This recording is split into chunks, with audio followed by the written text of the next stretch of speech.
खऱ्या अर्थानं चैत्र शुद्ध प्रतिपदा गुढीपाडव्याच्या दिवसापासून आपल्या नव्या वर्षाचा शुभारंभ करावा, परमेश्वराचं स्मरण करावं. विज्ञान म्हणतो, त्या विज्ञानाची जसजशी प्रगती होत जाते तस जसं कळतं की आपला हिंदू धर्म म्हणजे सनातन धर्म हाच खरा शास्त्राधारित आहे, शास्त्रावर आधारित आहे. आणि म्हणूनच चैत्र शुद्ध प्रतिपदेला आपण प्रत्येकानं नवीन वर्ष साजरं करायला पाहिजे, जाणून घ्यावं, आपली संस्कृती जाणून घ्यावी, हा ज्याच्या मागचा मुख्य उद्देश आहे. आणि तो उद्देश तेव्हाच सफल होईल की प्रत्येक जण ज्यावेळी हे आपणहून आपल्या घरात आपल्या भिंतीवर टांगतील आणि म्हणतील की मी भारतीय आहे, माझा धर्म सनातन धर्म आहे, माझं राष्ट्र भारतवर्ष आहे, भारत म्हणजे तेजानं जो कायम रज असतो तो भारत. आणि तेव्हा त्यांच्या या धडपडीचं त्यांच्या परिश्रमाचं चीज होईल असं मला वाटतं.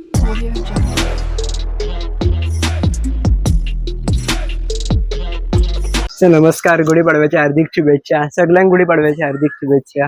सर तुम्हाला असं काय वाटतं की आज कुठल्या विषयावर बोलावं किंवा कुठल्या विषय लोकांसमोर यावं, असं काय वाटतं तुम्हाला सर? नमस्कार.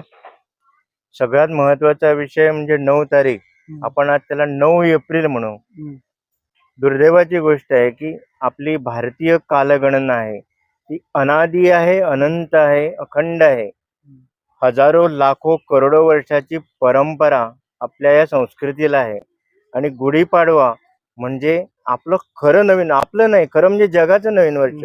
या निसर्गाला पण माहित आहे की चैत्र शुद्ध प्रतिपदा हे खऱ्या अर्थानं नवीन वर्ष आहे. आपण म्हणतो ना चैत्र पालवी, असं आपण कशासाठी म्हणत असतो की चैत्राच्या पहिल्या दिवशी म्हणजे गुढीपाडव्याच्या दिवशी झाडाझुडांना नवीन पालवी फुटते. खऱ्या अर्थानं हे नवीन वर्ष आहे. पण आपण नवीन वर्ष कधी साजरे करतो? 1 जानेवारी आपलं नवीन वर्ष नव्हे, आपलंच नाही जगाचं पण नव्हे. 2024 साल म्हणतो आपण, पण या जगाची या विश्वाची परंपरा अनंत कोटी आहे. आणि ही परंपरा आज आपण विसरलो. 150 वर्षाची इंग्रजांची गुलामी आम्ही स्वीकारली आणि या गुलामीमुळं आम्ही आमचं सत्व, आमचा अभिमान, आमचं अस्तित्व विसरलो.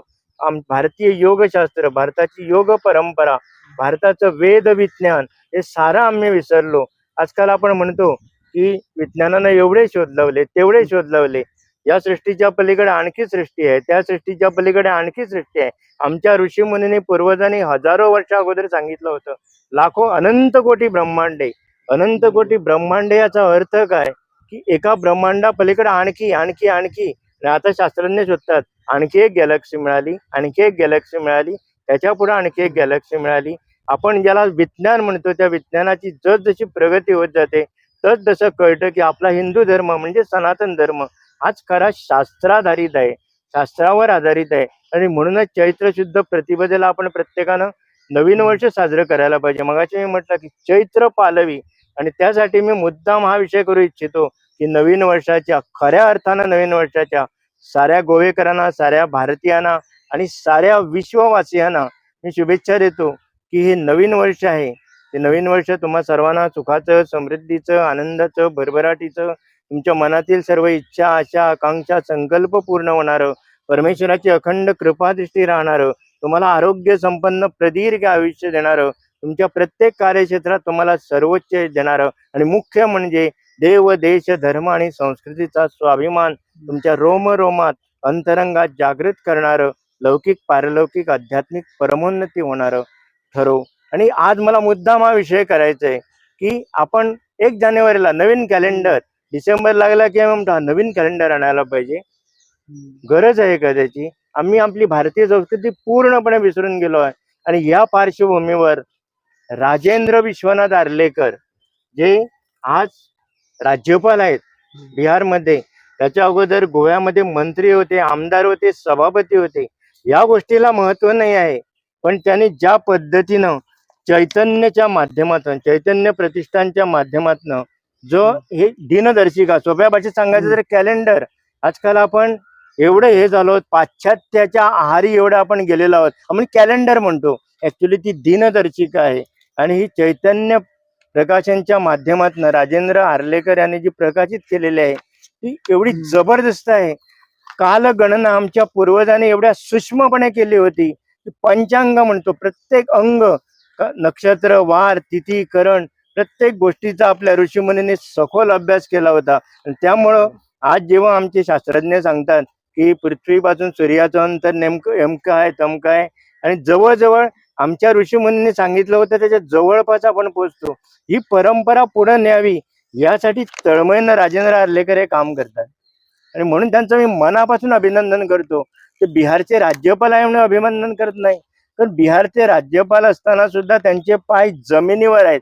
का जमिनीवर आहेत? तर त्यांनी भारतीय संस्कृती खऱ्या अर्थानं आत्मसात केली. ज्यावेळी माणूस स्वतःला झिरो समजतो त्यावेळी तो हिरो असतो. ज्यावेळी माणूस स्वतःला शून्य समजतो त्यावेळी माणूस खऱ्या अर्थानं धन्य असतो. पण आज माणसाला प्रचंड अहंकार झालेला आहे आणि त्यामुळं माणूस आज माणूस पण विसरलेला आहे.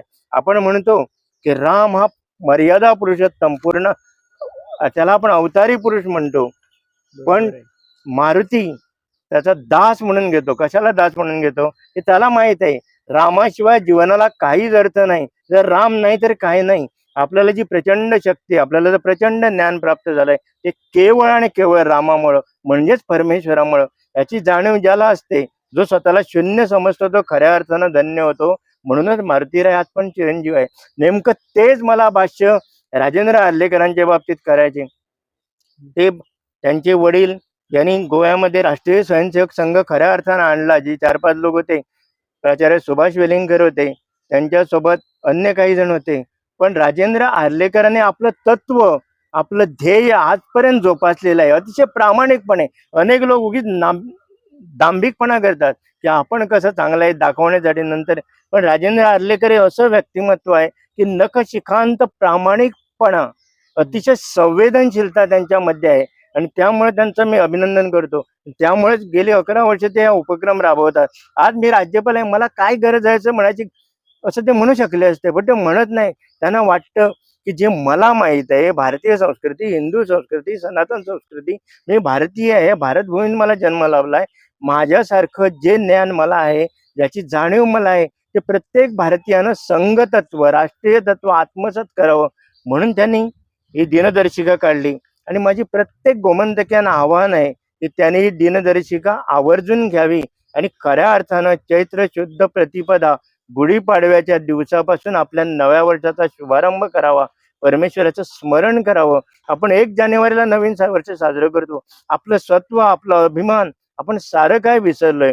साऱ्या जगाच्या सृष्टीची उत्पत्ती कशी झाली याचं पदोपदी ज्ञान आपल्या ऋषीमुनींनी दिलंय. अनेक जण म्हणतात आम्ही विज्ञानवादी, पुराणातली वायंगी म्हणतात. वायंगी नव्हे, वानगी. पुराणातल्या उदाहरणामुळे आज आपण ज्ञानवंत झालो, प्रज्ञावंत आहोत. सारं जग आज आपल्या भारतीय संस्कृतीचं अनुकरण करायला बघतो आणि आम्ही स्वतःला इंडियन एडियट म्हणतो. आणि त्यासाठी राजेंद्र आर्लेकरांचं मला मनापासून अभिनंदन करायचं की तुम्ही राज्यपाल आहात आणि राज्यपालपदी असताना सुद्धा तुम्ही नवनवीन उपक्रम राबवता. चैतन्य प्रकाशनच्या माध्यमातून, चैतन्य प्रतिष्ठानच्या माध्यमातून त्यांनी राख्या, आपले जे सैनिक आहेत ना सीमेवर जे लढतात, जे रात्रंदिवस तिकडे जागतात म्हणून आपण जगत असतो, त्या सैनिकांची पण त्यांना आठवण आहे. म्हणून दरवर्षी ते रक्षाबंधनाला प्रत्येक शाळांमधून राख्या गोळा करतात मुलांकडनं आणि त्या सीमेपर्यंत, त्या सैनिकापर्यंत पोहोचवतात की त्या सैनिकाबद्दलची कृतज्ञता, त्यांच्याबद्दलची आत्मीयता की ते आहेत म्हणून आपण आहोत. सैनिक स्वतःसाठी जगत नाही, देशासाठी जगतात. ते खऱ्या अर्थानं जगतात आणि आपण जगून मरत असतो. ही भावना, खऱ्या अर्थानं जगणं म्हणजे दुसऱ्यासाठी जगणं, देशासाठी जगणं, समाजासाठी जगणं, राष्ट्रासाठी जगणं, ही भावना आपल्या मनात प्रज्वलित व्हावी यासाठी ते धडपड करतात. आज आपण अनेक राजकारणी बघतो देशामध्ये मोठमोठे, पण त्यांना ते काही पडलेलं नसतं. पण मी जरी केवढ्याही मोठ्या पदावर पोचलो तरी मला माझ्या राष्ट्राला जागृत करायचंय. स्वर्णभूमी म्हणतात भारतभूमीला, विश्वगुरु म्हणतात. नुसतं होणार नाही, त्यासाठी असे बारीक बारीक उपक्रम राबवायला पाहिजे.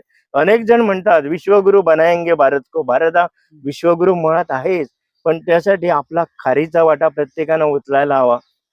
हे राजेंद्र आर्लेकरजी अतिशय आवर्जून आज ते काम करतात. मला मनापासून त्यांचं अभिनंदन करायचं म्हणून मी मुद्दामात तुमच्या पुढे झालोय की राजेंद्र आर्लेकरांकडून थोडीफार प्रेरणा गोव्यातील इतर राजकारण्यांनी घेतली. मी राष्ट्रीय स्वयंसेवक संघाचा स्वयंसेवक आहे असं म्हटलं म्हणून होत नाही, तसं जगावं लागतं, तसं आचरण करावं लागतं. आणि ज्यावेळी आपण असं आचरण करतो त्यावेळी जो आनंद मिळतो, त्यावेळी जो परमानंद मिळतो ना, तो परमानंद पैशाने विकत घेता येत नाही.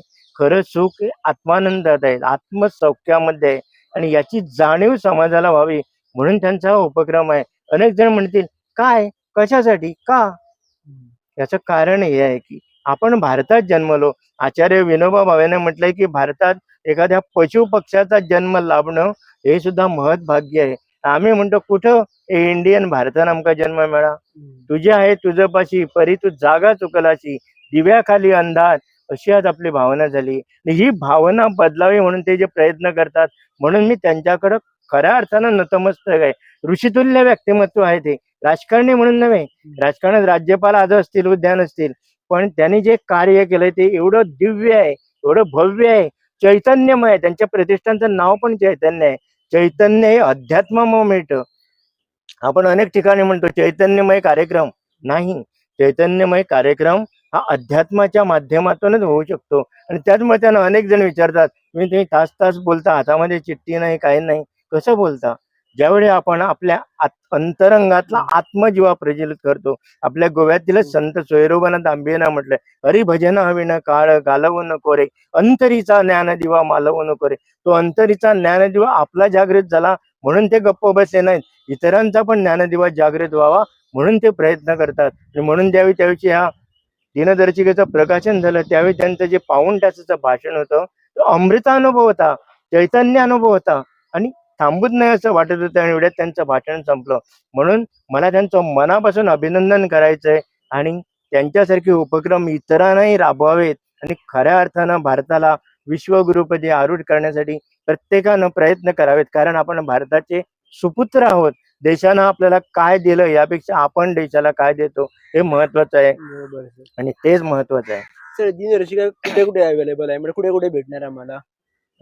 आपल्या फेरीबोटकडे पणजीला जे भाटे बुक स्टॉल आहे, तिथं त्याने ते अवेलेबल करून ठेवलेत की तिथं कुणी जे राष्ट्राभिमानी आहे, ज्यांना वाटतं की ही दिनदर्शिका माझ्या घरी असावी, त्याने आवर्जून तिथे जावं. सगळे लोक पणजीला येतात, अन्य कुठल्या गोष्टी घ्यायला जातात, पण तिथं जाऊन माझ्या देशासाठी, माझ्या धर्मासाठी माझं कर्तव्य आहे. आजपासून या गुढीपाडव्यापासून इथं म्हटलंय की आपण म्हणतो 2024, पण याच्यावर काय म्हटलंय, युगाब्द 5126 चालिवान छके 1946 क्रोधीनाम संवत्सर. यंदाचं जे वर्ष आहे त्याचं नाम क्रोधीनाम संवत्सर आहे. त्याचं सविस्तर विश्लेषण आमचे जे अनेक जाणकार आहेत धर्माच्या बाबतीत, त्यांनी अनेक ठिकाणी लेखाच्या माध्यमातून केलंय. 8 दिवसा अगोदर प्रमोद गणपुले एक राष्ट्रवादी ग्रस्त आहेत, त्यांनी तरुण भारतमध्ये एक लेख लिहिला होता की क्रोधीनाम संवत्सराचं महत्व काय आहे हे प्रत्येकानं जाणून घ्यावं, आपली संस्कृती जाणून घ्यावी, हा ज्याच्या मागचा मुख्य उद्देश आहे. आणि तो उद्देश तेव्हाच सफल होईल की प्रत्येक जण ज्यावेळी हे आपणहून आपल्या घरात, आपल्या भिंतीवर टांगतील आणि म्हणतील की मी भारतीय आहे, माझा धर्म सनातन धर्म आहे, माझं राष्ट्र भारतवर्ष आहे, भारत म्हणजे तेजानं जो कायम रज असतो तो भारत.